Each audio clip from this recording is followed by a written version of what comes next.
You're listening to the Fantasy Bums Podcast, the show where we don't know what we're talking about, but act like we do. This episode is sponsored by Reaper Apparel Company and W Energy Supplements. Use code FANTASYBUMS to get 10% off your next purchase today.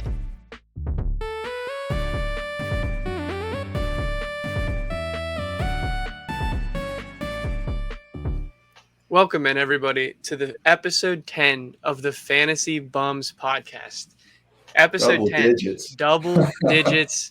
Might not seem like a big milestone, but for the three of us, it's pretty big. It's awesome. I'm grateful we can do this. It's honestly it's been fun so far. So yeah, it's a lot more fun than I honestly expected it to be. But three of us do enjoy football. We do enjoy ourselves some sports, some professional sports. So. If you missed last episode, it was a great one. We gave our trade opinions. Each of us gave two tips. We gave a red flag, and we gave a player to trade for and trade away. Nobody had the same answers. You have basically three different perspectives looking here. Tyler doesn't like to trade a whole bunch. Shanholtz is probably has the most trades in fantasy football history. And I kind of fall to the Shanholtz side of the spectrum, but I'm still kind of in the middle according to those two. So today we're going to be talking about some pre-draft strategy. I know we're probably about 2.5 months out from the actual draft season. So we just want to give you guys some tips and some ideas, what we kind of do to prepare ourselves for our fantasy football draft. But before we get into that, we actually had a question on Instagram, and it's an interesting one. From Matthew Leary. He asks, is Dalvin Cook an RB2? That's tough. That's really tough. That is tough, especially since you don't have a home right now. I know. Yeah. But the thing I will say with that, I think Dalvin Cook's ceiling was with the Vikings. I think his RB, like in terms of tiers, his RB1 ceiling was with the Vikings. I don't see him going anywhere else and getting a full workload, especially with his age. I mean, I honestly can't think of a team that needs like a super that would just take the spot as soon as he goes. Maybe the Dolphins, but they just drafted Devon A-Chain. They still have Jeff Wilson and Mostert, so he's not going to get a crazy percentage. So honestly, I think he might be an RB2 for the first time in his superstar fantasy career. See, for me, I'm more on the fence with Dalvin Cook. I think he could be an RB1 or RB2 depending on where he goes. I was reading an article, and he said he has three teams in mind: the Miami Dolphins, the Denver Broncos, and the Tampa Bay Bucks. I think his best shot is with Miami. I think that he could be an RB1 with them. That's by far the best offense that he could get to. Yeah, I mean, for sure. 6th in total yards. The rushing stats weren't the best. That's because they have an injury-prone Raheem Mostert and Jeff Wilson. Mm-hmm. They were 31st in attempts, 25th in yards. They were 9th in rushing touchdowns, 12th in red zone percentage, 17th in red zone offense. I think the Dolphins really need a true number one back. I'm not sold on Raheem Mostert and Jeff Wilson. They're just too injury-prone for my liking. Mm-hmm. But with the Broncos, I think that he could be a low-end RB1 to a high-end RB2. He will be in a committee with Javonte Williams, again, who is also another injury-prone back. And Samaje Perine. Yes, don't forget that, man. Don't sleep on the big boy. With the Broncos, I think that he can be an RB1 due to the volume. They are a more run-heavy team. They're about around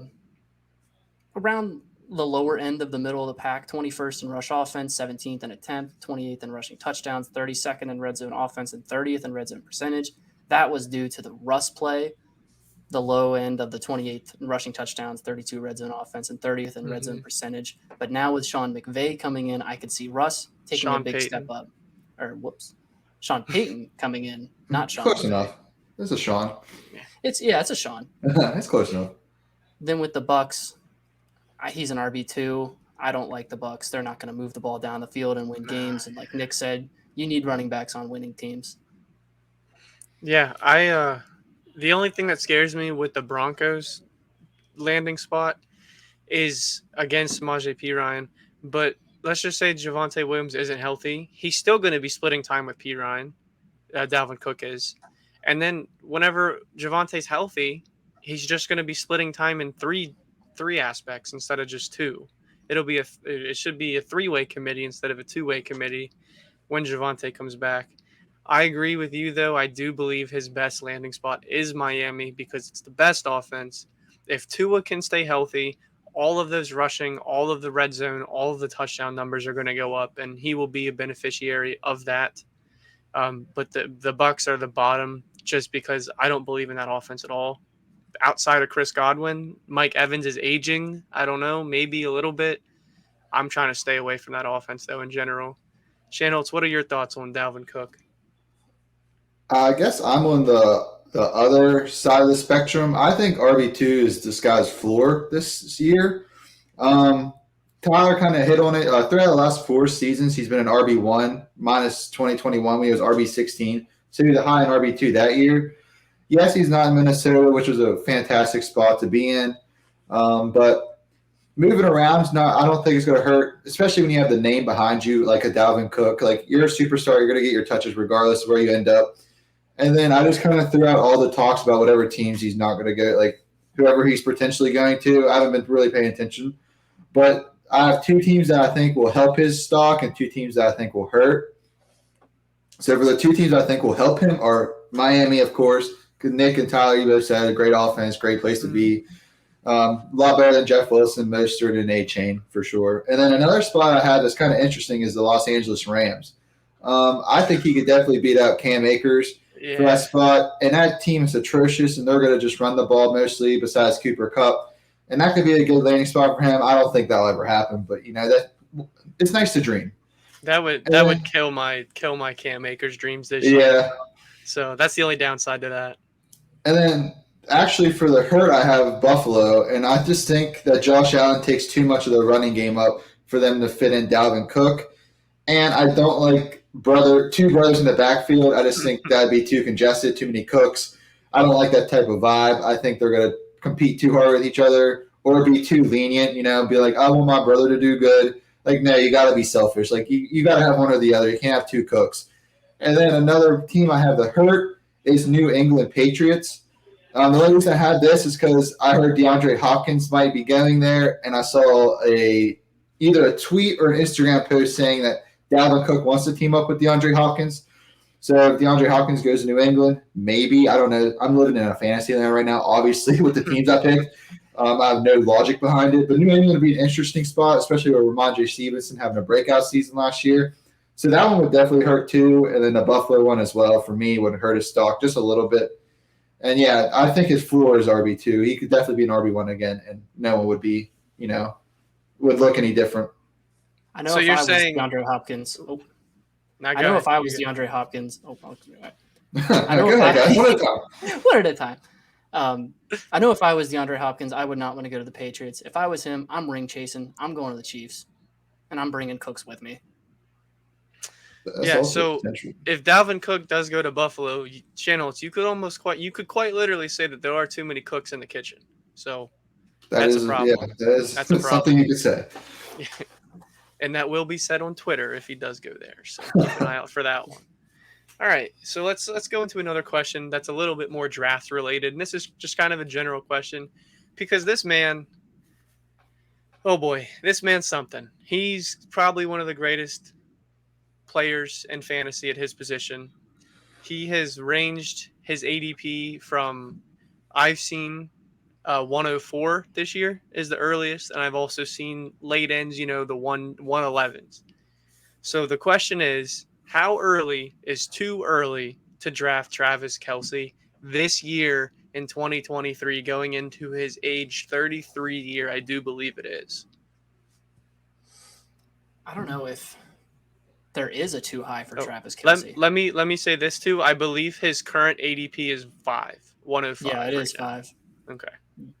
Yeah, like I said, I don't know if there is a too high for Travis Kelce because he is just an anomaly at the tight end position.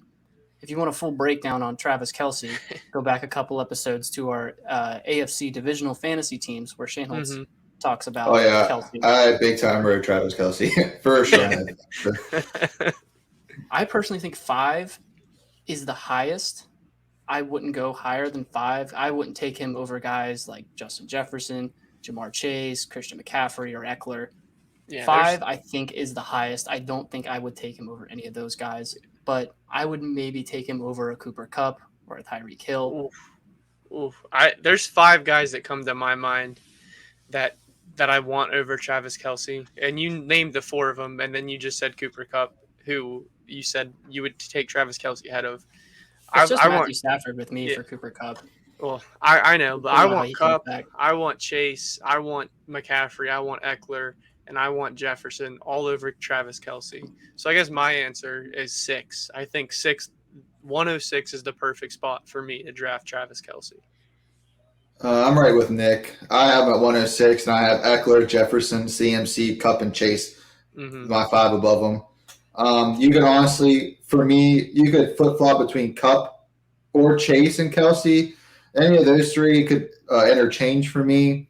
The lowest that Kelsey should go, in my opinion, in a 12-team league is maybe the 110.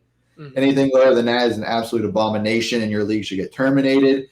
No one knows what they're doing in their league if he goes below 110. But, yeah, I mean, he's just a stud. Going into his third year, you said, of being on this earth, and he's still a tight end 1. It's just absurd. This guy's just an anomaly. You get a LeBron James. He's, 39, 40, and he's still playing at the top of the league. Kelsey's the same way, just a football version. Mm-hmm. So I don't see that changing, especially with Patrick Mahomes as his quarterback. I mean, until I see the fall off, I'm going to bet on Kelsey for sure. Yep. That's definitely one player I'd rather be stuck holding the bag with than trade him away too early in like a dynasty format or something like that. Oh, yeah, for sure. All right. So we're going to get into our pre-draft strategies and tips and ideas for you guys right after this quick message. Our first sponsor ever for the Fantasy Buns podcast is W Energy Supplements. W is a 0-calorie, no-sugar energy supplement, perfect for anyone in need of an energy boost without the crash from the caffeine. W has a variety of flavors to choose from, so your perfect flavor is waiting for you. Use code FANTASYBUMS for 10% off your purchase at checkout. All right, welcome back in, everybody, and let's get right into these tips for you. So we each have one pre-draft tip that we use in our drafts. I use it in every single draft I do, whether it's rookie, whether it's redraft, whether it's keeper, whatever the draft may be. I use my tip in every single one of them. So I'll go ahead and start. My tip is to focus on constructing your team based off of what you want rather than looking at the people beside you and ahead of you and saying, oh, well, they drafted a wide receiver, so I think I need to too. So especially now with the wide receivers being pushed up in drafts and the running backs kind of being pushed down, quarterbacks being pushed up, you're going to see a lot of when one goes, they all go, especially with the Hurts, Allen, and Mahomes combo. I feel like once one of those guys goes, they're all just going to fall. I don't feel pressured into drafting one of those guys just because the other one or two before you did. So if you were sitting with 2 stacked running backs, right, and everybody's drafting running backs or quarterbacks, you don't have to spend that extra 3rd round or the 4th round pick on another running back. You drafted yourself probably 2 studs if you went 1-2 in running backs. So, go with what your gut tells you. Go with the right team building and draft multi-positional at the top level. If you can snag like a Jalen Waddle or a Devonta Smith or a T. Higgins, one of those guys that are considered wide receiver 2s on their team, but in fantasy, they all finish within the wide receiver 1 tier. Just build based off of what you need. It is important to pay attention, but don't draft based off of what other people are doing with their teams. I can go next. That's fine. Okay, so for my first pre-draft tip, this requires a little bit of elbow grease, but it's definitely worth it in my opinion. It's have a set list of players that you want at a certain round. Like, just don't go in blindly into your drafts and be like, if he falls, whatever. I usually do this in my leagues, and I've been pretty successful so far. I mean, these guys can tell you. But if you have a certain player and you say, I'll give an example of mine last year. I had Terry McLaurin on my list, and I'm like, anywhere below or above the 4th, I don't really think I'm going to reach for him. And it came around the 3rd, and he was on the list, and he was looking juicy on there. I mean, it was him, or like I think I got A.J. Brown because A.J. Brown was going to a new team, and everyone was kind of like iffy on him. Mm-hmm. But I got A.J. Brown over Terry McLaurin just because I knew A.J. Brown would fit in that second, third round for me, and Terry McLaurin didn't. And it ended up paying off because I got Terry McLaurin in the fourth round anyway. So what I'm trying to say is don't reach for players too much if you already have a set list. Like I have about 5 to 6 players per round that I know if they fall here, I'm grabbing no matter what. It's foolish that they're this low. It always happens to 1 to 2 players. No one else is high on them except you. So know who you're going to take in a certain round is kind of my tip, and be prepared for the draft. Don't just walk in not looking at anything beforehand and just winging it. Yeah, Yep. my tip bases off of a little bit off of Shanholtz is do your research. Know who you want, but know how the teams plan on using that player. Like with Saquon last year, a lot of people saying he was going to use out of the slot, and they were going to use him in some crazy ways, and they did. They used him in some pretty wacky ways. Yes, and he finished running back 4, running He back was up there. He 5. was in the top 5 at least. Yeah, I do know so that. it paid off. It paid off. Yeah. Also, not only know the player, but know other players that could hinder their fantasy value. So I can't really think of a situation right now of somebody. Well, I mean, I guess Cam Akers would be a great example. Dalvin Cook signs. If you get if Dalvin Cook signs to yeah. the Rams, that would hurt. That would hurt Cam Akers. Or if D Hop would sign with the Patriots, that would hurt Juju. Mm-hmm. Who others? I mean, the list can go on and on. But just Yeah, make so sure you know your Majay killing Javonte Williams stuff. Yeah, exactly. yeah, Exactly. Yeah. So I'm going to actually kind of spin that the opposite way. You guys should also have a list of players you don't want, or at least an idea of players that I don't want to reach on, even though ADP says they're drafted here. I don't believe that they should be drafted here. There's guys every year, that's how people find values, and that's how people don't find values in drafts. Let's say I'm 3 spots ahead of Shanholtz, and somebody on my list, somebody that I have low on my list might be low on Shanholtz's list. So I don't want to take that ADP risk for me, but Shanholtz has high upsides for him, so he might draft him later. So always have a list and have an idea of people that you're comfortable with passing on at that round, as well as having a list of people you want to maybe take that couple spot reach for. All right, so that's a little tip for you guys. Now we're going to get into some strategies. One thing that I don't know why it worked out amazingly for me last year. I was in 6 or 7 leagues last year, and I did my best to draft 1 overall or the last spot. I love drafting on turns. For whatever reason, I don't know, but it worked for me. I was in the playoffs in 6 of 7, and I won the championship in 5 of those 6. So I went 5 for 7 in championships last year, and every single league except for our main league, I drafted from either the 101 or the 102 or the 110 or 112, depending on 10-12 man league. So I had a plan whenever I went in. I knew if I was at the 112, I was going to get 2 pretty stud players there at the turn, and then I was going to have to wait. So I knew that I could go, I could go 2 running backs, and then I can pick up 2 wide receivers. Or I could pick up wide receiver running back. So I had a plan going in based off the list, like Shanholtz and Tyler were talking about, of what I wanted to do based off of my draft position. You also have to be aware, if you draft on the turns, of ADP and who's not going to come back to you. And this is where I'm going to kind of contradict you two. If you're on the turn, or if you're towards the end of the ends of the spectrum, don't be too afraid to reach on somebody you're high on if it's within a round and a half. Now, I'm not saying draft somebody with the 9th round ADP in the 6th or 7th just because you like them. But, if you're sitting at the 4 or 5 turn and there's somebody who's, mid 5th, early 6th, and he's not going to come back to you, but you really like him and there's nobody else you want, just take him there. Because you're not going to get him on the way back. So it's just kind of a waste of a draft pick if you pick somebody you're not sure about.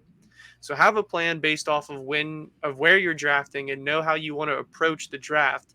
Again, with a list of players, and just kind of how you want to attack your draft and how you want to build your team, whether that's 0 RB or you want to try to get one of the top tier quarterbacks like a Hurts, Mahomes, or an Allen, whatever that may be. Have a strategy of what you kind of want to execute going into the draft. Shanholtz, What's your pre-draft strategy? So mine's a little less informational and a little more devious. Mine is talk shit about the players you really like in your league chat. This is a pre-draft strategy that I tend to find works with people who don't really care about the league at all. I was the victim of this last year. One of the players in our league said that he was going to take J.K. Dobbins early. It was like a reverse psychology. And I was just like, why the hell are you going to take J.K. Dobbins in like the first or second round? And it stopped me. I was like, if he drafts him here, then my whole list is going to be destroyed. Like just stuff like that, just the psychological part of it. So if I like someone, I'm like, dude, they're going to suck this year. I'm not going to even look at them on the board, honestly. And then they come around, I snatch them up. And I was like, dude, what? You said you didn't like them. That's just one thing. I mean, I always try to get into people's head. I think fantasy football is psychological. You could easily get a win or two just from like faking people out and them not knowing what to do. And that starts in the off season. I mean, you can talk shit about anyone 365 days of the year. Like it doesn't have to be before the draft. So that's one thing I like to do that I find works. Now, if the people in your league do their research and stuff, they'll still like them even if you talk crap about them. But you could definitely convince them to go a round or two later, and that could be your opportunity to pick them up. So that's my pre-draft strategy, is just be a dick, pretty much. Tyler, how about yours? I don't know if this would be technically a strategy, more as just kind of another piece of advice. It's to don't stress about the draft. If your list gets fucked like mine did last year, the first 3-4 rounds went about how I predicted, and then everything went out the window in the 5th round. That's okay. You know, drafts are unpredictable. You don't know what people are thinking. You don't know who people are going to take. You just got to go with who you want.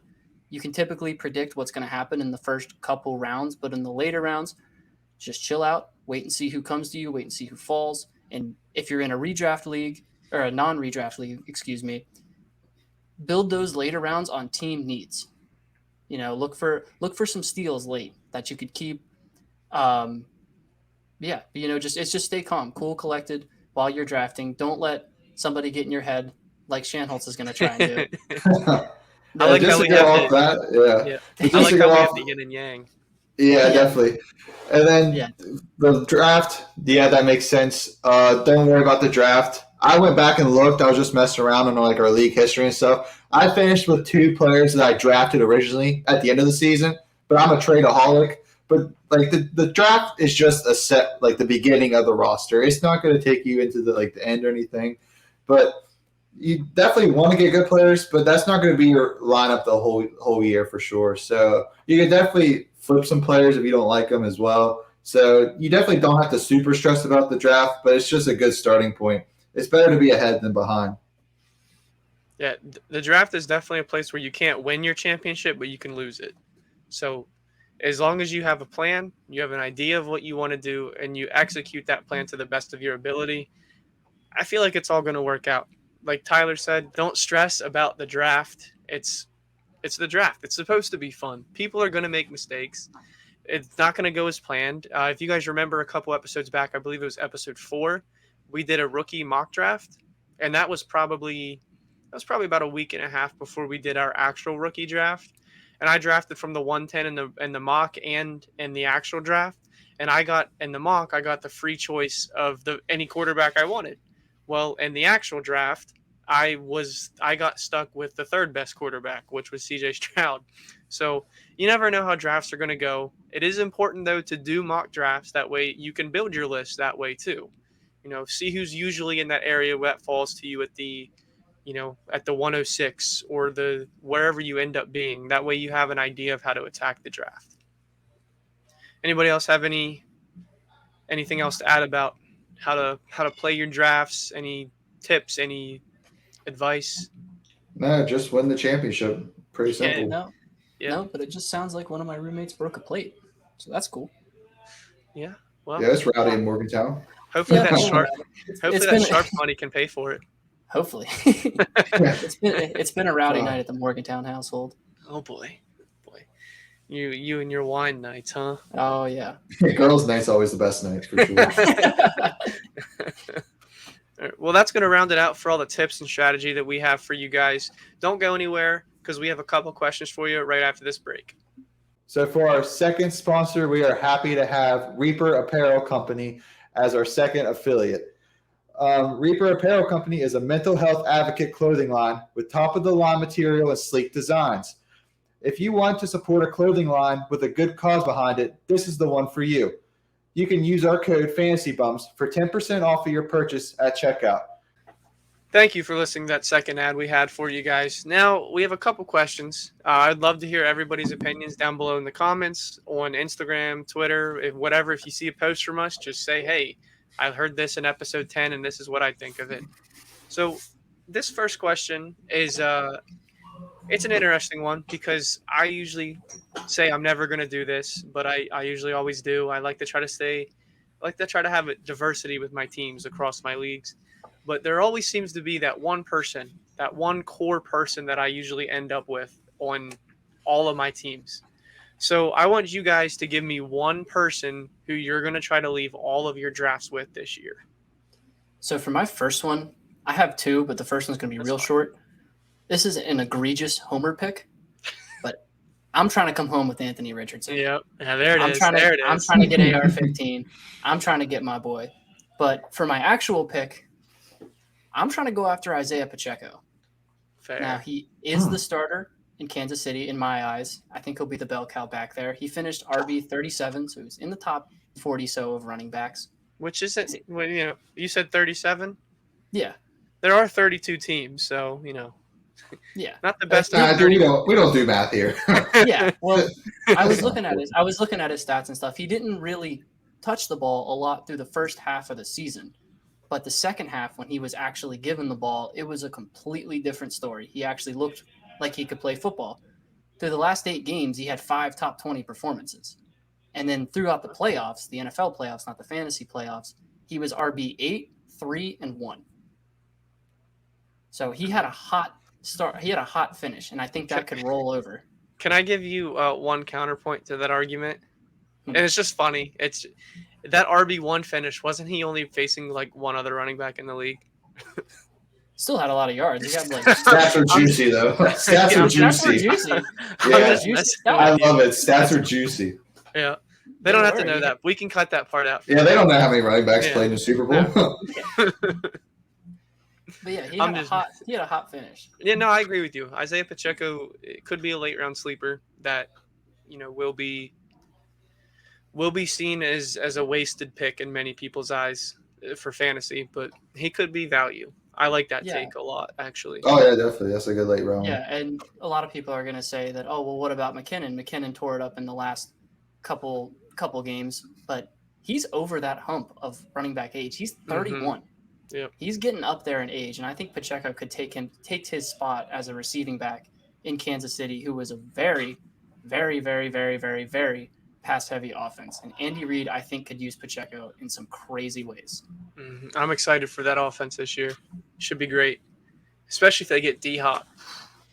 That'd be ludicrous. Yeah. Shanholtz, who are your players? 1, 2, 7, I don't care.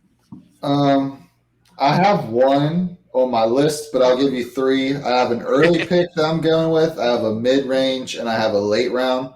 And they're all running backs, but my early round's Bijan Robinson. I'm betting the house on that kid. I just love the situation. Arthur Smith is a fantasy guru. All he does is run the ball. Any running back on that Atlanta offense is going to be awesome. I think he's going to have a Saquon-esque rookie year. So Bijan's my early pick. My middle-ish round running back is Miles Sanders. That's Nick's sleeper, I believe. Yep. Okay. And what I like about that is rookie quarterback. So there's going to be a lot of handoff, trying to get him worked into the system early off. And they don't really have too many passing threats. And Miles Sanders, I don't know if many people remember this, but he was an RB1 last year. He finished RB11, I believe. And he had 11 touchdowns. I know Philadelphia's offense is a little bit better than Carolina's, but I still like the volume he's going to get there. I don't think he has any competition in that backfield. Chuba Hubbard, you could say. But other than that, I don't think there was anything, enough to scare me off. So that's who I like for my fifth to sixth round running back, maybe even fourth. I'd stretch for. And then my late round one is we never talked before this episode, but it's Samaje Perine. I know we've talked about him a bunch already, Yeah. but that's my late. That's the person who I definitely don't want to leave the draft without. In our main league, I kind of went all in last year, so I already have to start at a deficit in the back. I think my first draft pick's like round 8 or something. So I'm definitely screwed this year, but Samaje might be your first pick. he might be, honestly. I might Might as well just take him. look around and find out, Yeah, who knows? I love the kid. I have him projected around the 10th or 11th round is where I'm going to look to take him. So probably around my first round pick. He's going to start the season most likely. Javonte Williams, injury reports don't look too hot.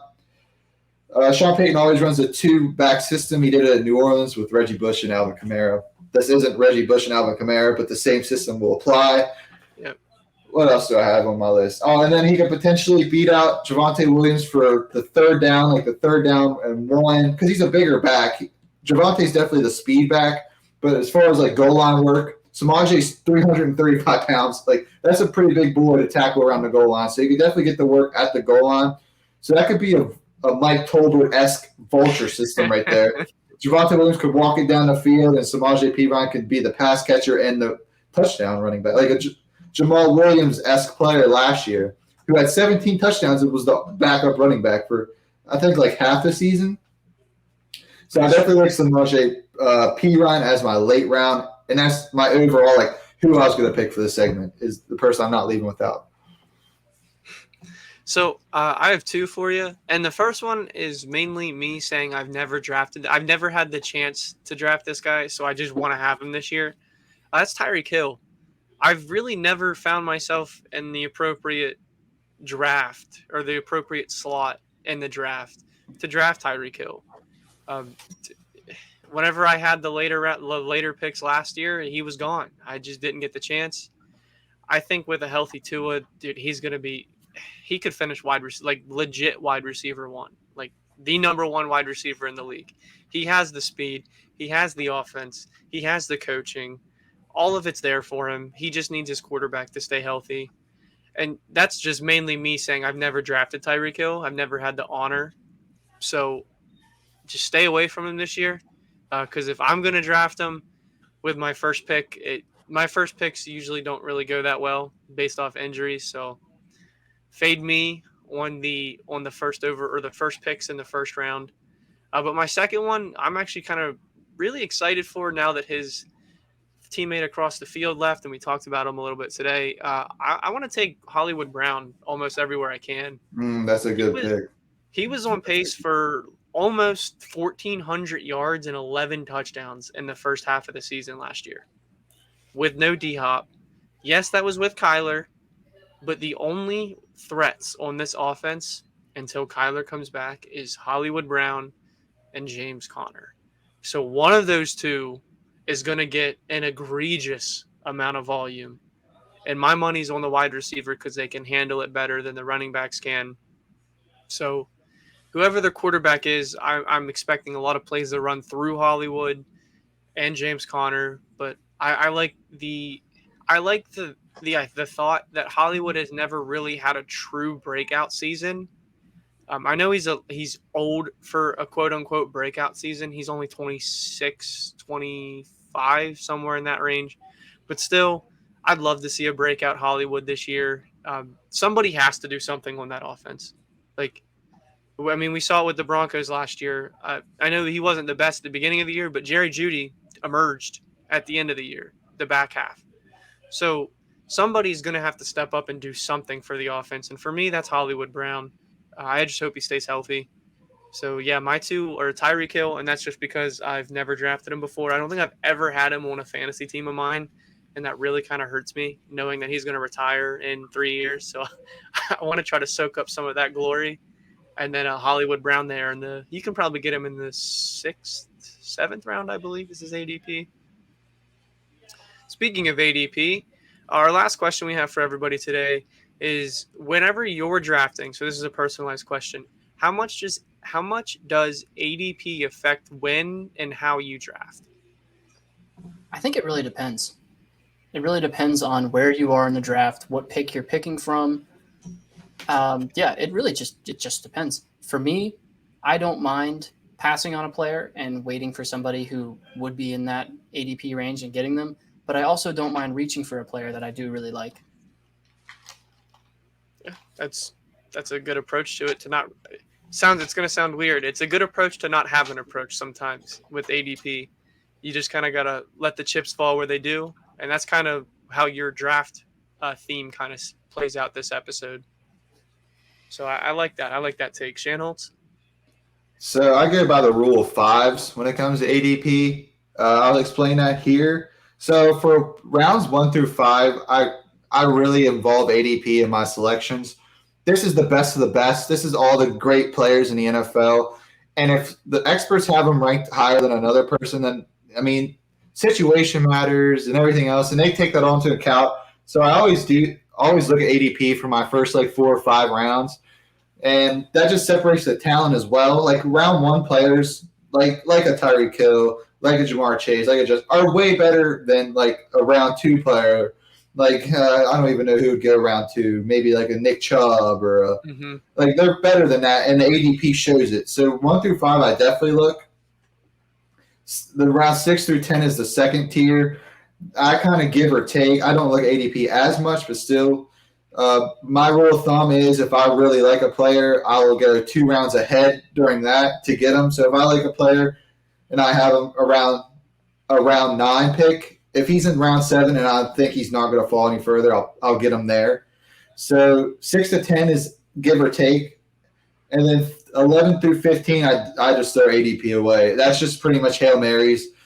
Pick who you like. Don't really care. Like pick what you need or who you like. Don't go for what the experts say around that time, because those are all just Hail Marys, honestly. So, and then just a kind of a draft tip. I always like to get my kickers and defense a round before the last one. So our league's 15 rounds. I don't know what your guys's are, but I always like to get my kicker or defense around 13 and 14. And then I like to get my absolute favorite sleeper that I know no one's ever going to pick in a million years. I like to pick them up at round 15. Last year I picked up Marlon Mack just because the Texans in my head sounded good. No one knew Dameon Pierce was going to be as good as he was. And I was like, starting running back for the Houston Texans, I'll pick him up round 15. So if you really like someone that's going to be a free agent, just pick him up round 15. Who cares? Like, you can always drop him. Did you know Marlon Mack once had a 1,000-yard season? Yeah, that's why I got him. I think it was like the year before. Yeah. I think he got hurt, and then that year before he had 1,000. I was like, might as well pick him up. I was tempted in Marlon Mack last year. I like the thought of him being on that team. He's a good rusher. Injuries got the best of him, and then he just never got a chance after that. Yeah, I'd seen enough. So Kyler's traumatized by his coach upbringing. Oh yeah, it's rough, and it's rough in Indianapolis. INDY. So I guess my outlook on ADP is it's a little loose. I like to look at names. I know I don't usually don't like to play the name game. I like to look at stats. But one example that really stands out to me was last year. I drafted from the 103, so then coming back I had the 207. And somebody who always kind of fell in that range was Keenan Allen, at least in our keeper league, because we each had, there were probably 18 to 20 names off the board. So at least in the keeper league, Keenan Allen was coming around at that end of the second.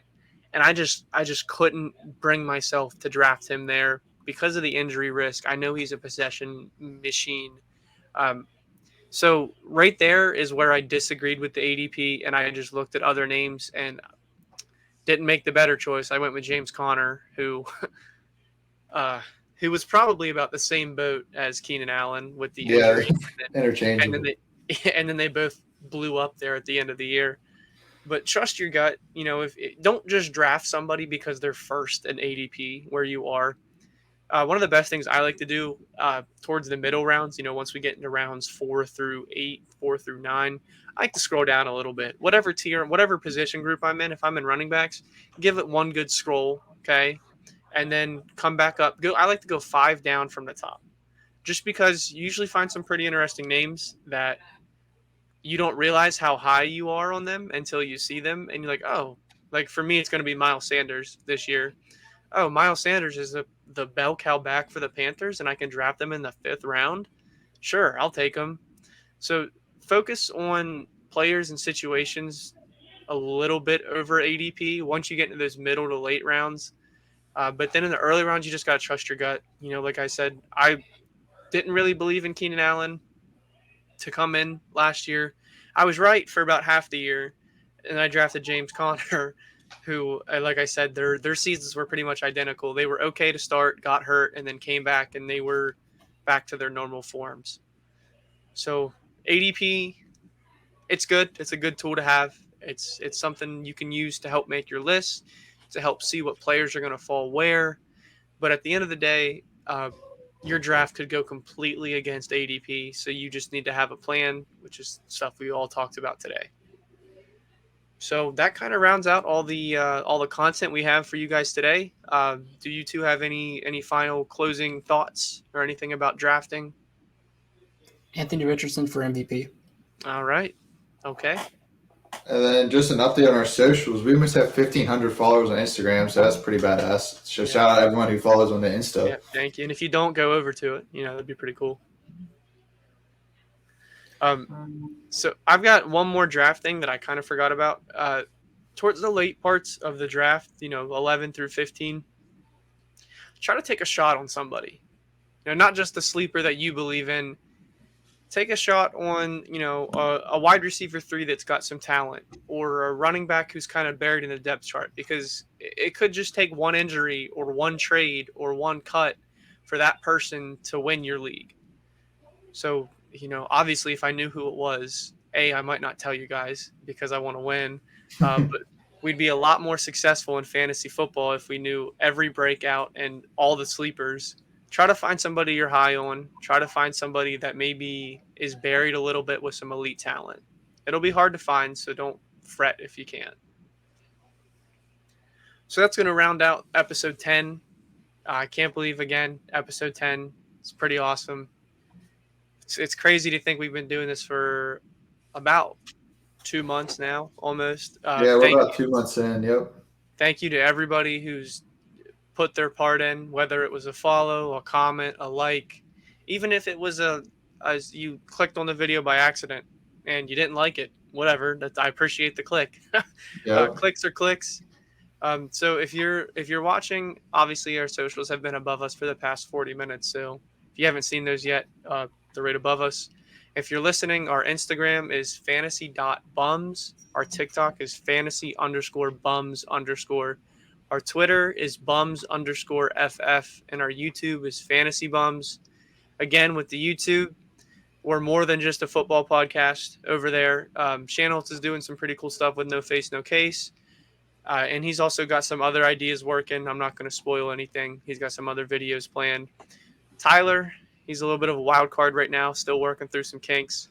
Some would call me a rascal. Some would call you a rascal. All right. I got some things in the works, so be on the lookout for that. Yeah, so I'm going to do my best whenever Tyler and I come back from the beach, which is in a couple weeks, to be more consistent with my daily bet uploads. I've been a little bit crazy. Life happens, so I haven't been too consistent with those.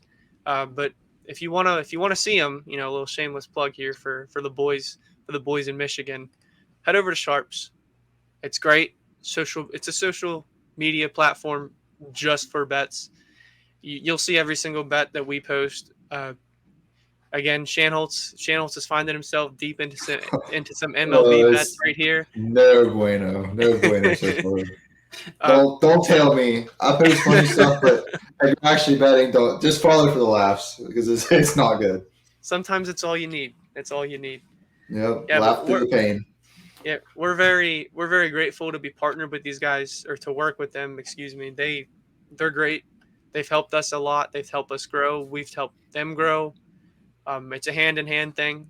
So head over there. Use code capital F, capital A, capital N, capital T, 429, FANT429 when you sign up, to let them know that we sent you, or you can use the link that is in the description of every single social media platform that we have. Track your bets, track your profits. get on there and talk shit to other people. We had somebody recently do that a couple weeks ago, so that was cool. It was That's funny. one other milestone we hit. We got our first hater. We did get our Yeah. first. Well, I You will know say you our made first it when hater you that got your came out and first said hater. it. Yeah. That's pretty awesome. So shout out to those guys. We're gonna keep putting out content with them and for them. Do you guys have anything else to add in closing? Nope. Go download Sharps. Great app. The guys are awesome. The founder and the social marketing guy, they're both great. They've been great with us. Hopefully, we've been great with them. So definitely at least go give it a look for sure. Yep. Don't forget to download or not download. Don't forget to link a sports book or a DFS, whatever you use to gamble. You know, put it on there, link it up, let us know. Let them know that we sent you by using the code or the link. Tyler, you have anything? Love us or hate us. You watch. That's all that matters. Holy Pete Weber. What a quote. What a quote for episode 10, ladies and gentlemen. You don't get it anywhere else but here. So I'm Nick. Along with me was Shanholtz and Tyler, and we're the Fantasy Bums, closing out episode 10. Not the last. Many, many more to come. So stay tuned, and we hope to catch you for the next one.